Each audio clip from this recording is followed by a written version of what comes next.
शिकार करने गए थे और खुद ही शिकार हो गए। ये कहावत शिमला के जुंगा क्षेत्र के कोहान गांव में उस समय सच हो गई जब 2 तेंदुए एक खाली टैंक में फंस गए। करीब 3 घंटे तक तेंदुए इस टैंक में फंसे रहे। जैसे ही गांव वालों को इस बारे में सूचना मिली तो उन्होंने वन विभाग को सूचना दी और दोनों तेंदुओं को कड़ी मुशक्कत के बाद बाहर निकाला गया।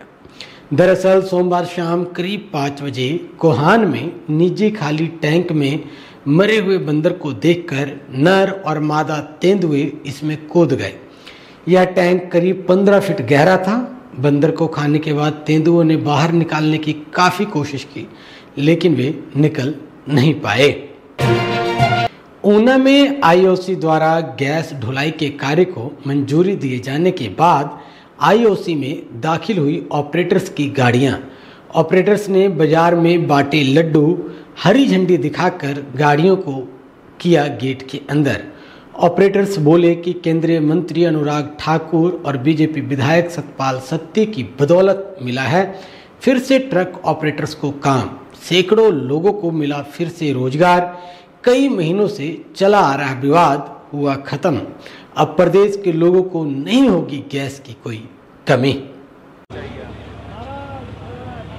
पहले कंपनी ने कम रेट पे टेंडर किया था जो कि हमने भरा नहीं था, और क्योंकि जो टैंक इसकी सप्लाई थी कंपनी की, जो नया टेंडर हुआ था जो उसमें गाड़ियां कोड की गई थी वो नहीं आई, क्योंकि पूरी की पूरी नहीं आई। उसमें 85 गाड़ियां कोड की गई थी और उसमें से कोई मेरा ख्याल 35 से 40 गाड़ियां ही आई थी, क्योंकि जो पहले जब हमारे पास काम था ट्रक यूनियन के पास, जब हमारा टेंडर था तो कम से कम 60 और 70 गाड़ियां जो हैं वो रोज़ की भरती थी, और आज की इनकी वो थी और 15 गाड़ी पे ही सिमट गई थी, क्योंकि 10 से और 15 गाड़ी पे सिमट गई थी। और इसलिए जो कंपनी है उसको एक सिंगल टेंडर करना पड़ा 130 गाड़ी का, जिसको हमने ही क्वालिफाई किया।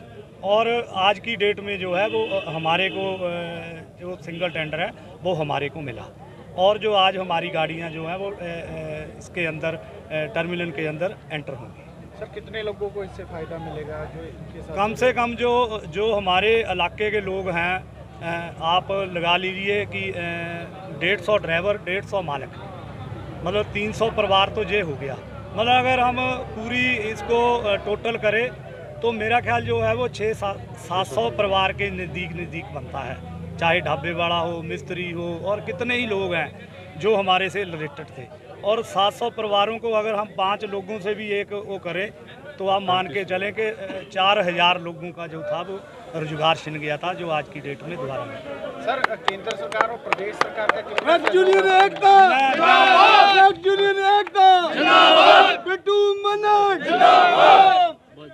जहां मैं स्टेट सरकार का धन्यवाद करता हूं, वहां मैं केंद्र सरकार में मंत्री हमारे अनुराग ठाकुर जी, जिनकी बदौलत ये काम हुआ, सतपाल सत्ती जी, जिनकी बदौलत जो कि हमारे को दिल्ली लेके गए, और हरदीप पुरी जी से हमारे को जो था वो अनुराग ठाकुर जी ने मिलाया।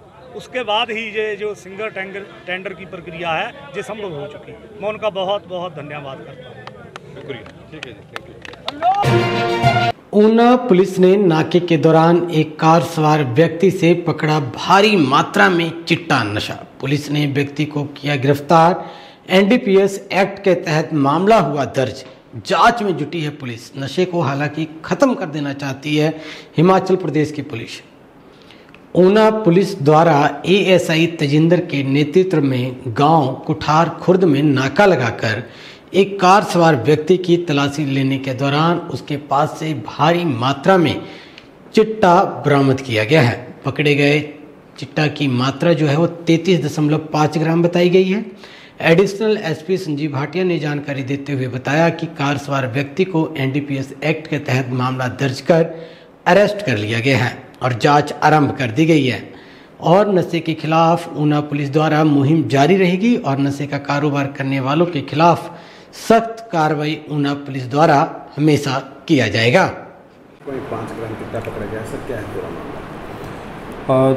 दिनांक 9/10/2023 को एएसआई तेजिंदर के नेतृत्व में पुलिस ने कुठार खुर्द के पास नाका लगाया हुआ था।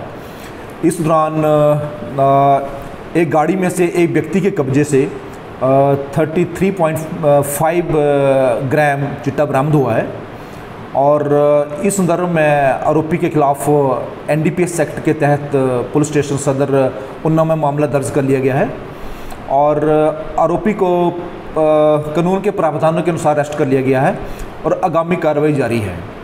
और नशे के खिलाफ उन्नाव पुलिस की जो मुहिम है वो लगातार जारी है और इस नशे के अवैध कारोबार में जो भी संलिप्त होगा उसके विरुद्ध सख्त से सख्त कानूनी कार्रवाई अमल में लाई जाएगी। उन्नाव पुलिस ने इसके लिए जीरो टॉलरेंस की पॉलिसी अपनाई हुई है और भविष्य में भी इस पर हम लगातार काम करते रहेंगे। ऊना के साथ लगते गांव कोठार खुर्द की लड़की दामिनी बड़े से बड़े जहरीले सांप पकड़ने में है माहिर। अपने पिता जितेंद्र कुमार से सांप पकड़ने में की है महारत हासिल। ऊना कॉलेज में बीबीए फर्स्ट ईयर की छात्रा ये दामिनी है। दामिनी की छोटी बहन भी सांप पकड़ने में माहिर है। दामिनी और उसके पिता जितेंद्र ने बताया कि हम हैं काल भैरव और शिव भोलेनाथ के भक्त। शिव भोले का श्रृंगार है सांप, इसलिए हम आसानी से पकड़ लेते हैं। जीवीसी अपडेट के लिए ऊना से कमल अरोड़ा की रिपोर्ट। बेकाबू ट्रक ने बाप बेटी को कुचला, दोनों की दर्दनाक मौत हुई। बद्दी नालागढ़ मार्ग पर भडो बैरियर पर दर्दनाक यह हादसा हुआ है। ड्राइवर मौके पर ट्रक छोड़कर फरार हो गया है।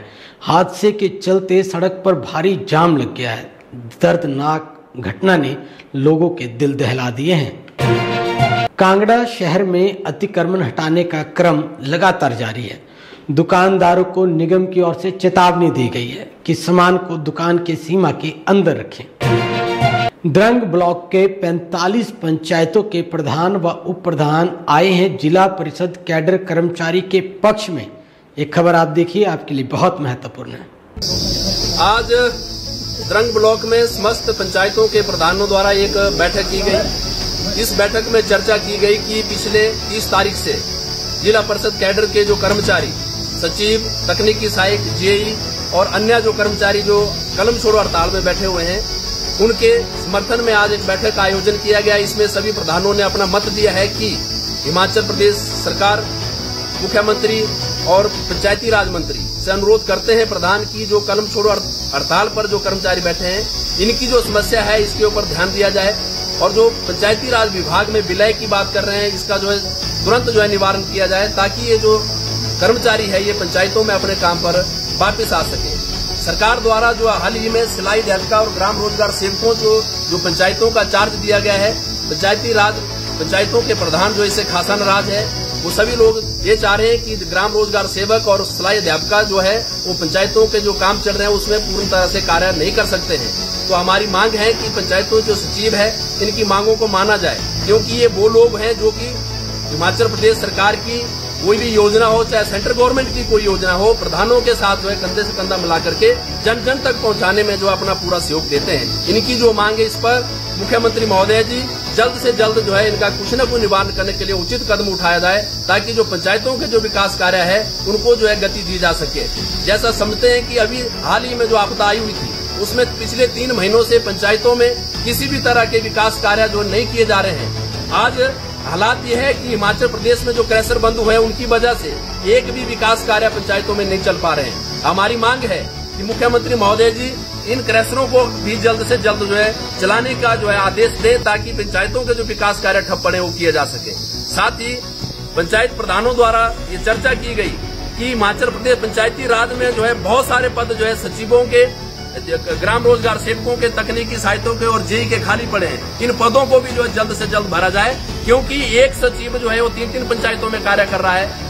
जो ग्राम रोजगार सेक्टर है उनके ग्राम रोजगार है उनके पास 4-4 पंचायतें हैं, तकनीकी सहायकों के पास जो है 5-5 पंचायतें हैं और जो हमारे जेई है उनके पास 11-11 पंचायतें हैं, जिससे कि जो है विकास कार्यों में बहुत सारी बाधा आ रही है। हमारा अनुरोध रहेगा कि जल्द से जल्द इन समस्याओं का निवारण करने के लिए जो है उचित कदम सरकार उठाए, ताकि इनकी समस्या का हल हो सके और विभाग में इनका विलय किया जाए।